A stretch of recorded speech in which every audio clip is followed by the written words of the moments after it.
2 дена по силното невреме на терен се санираат штетите, се прави проценка и се екипираат службите. Обилните врнежи и неконтролирани поплави направија огромни штети, но однесоа и жртви. Граѓаните се уште во шок. За 15 на минути нивните домови останаа под вода.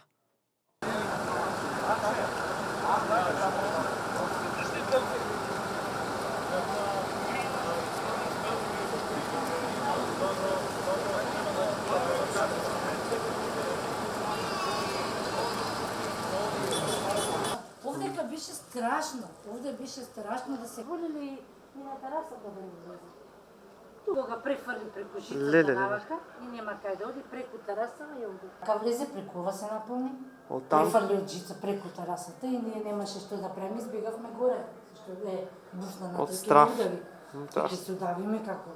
Тоа беше превише сила, види го вака. Со солзи во очите се присетуваат на страшната гледка која донесе невремето. Се она што сум створил, за што сум се мачал, ми отиде. Има жито, има брашно, има сточна храна, 100-500 бали сламо, има по домите пуни, по домите од куќите, шталите со стока, све, ние ништо немамо спасеве. Све е поплавано, двор, куќа, подрум, све, керамиди скршено, све. Живи здрави сте битно вие. Тоа да, живи здрави, тоа да, али штета голема. Да, голема штета. Ова природа, никој не го барал. Ова е сила Божја. Не е лошо. Немаше никаква сила за одбрана. Никаква. Све покушаме слама, прдаме све, още луѓе да носиш. Еве и луѓе имаме жртви доле. Пак ние немаме жртви, тоа е добро. Деца ни се живи и здрави, тоа е најдобро што сме сите здрави и живи. Све кај мене поплавено. Што има за стока, има мртови, има све поплавено. Подрум салоните све поништено.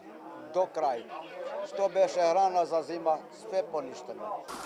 На специализирана мапа на Google поставени се хуманитарни пунктови во кои може да се донира помош за настраданите во поплавите. На мапата се прикажани и прифатни центри за окажување помош на граѓаните, каде што има потреба. Информациите околу поплавените подрачја граѓаните можат да ги добијат и на социјалните мрежи. Со повикот на 143 400 донирате 100 динари за хуманитарните активности на Црвен крст.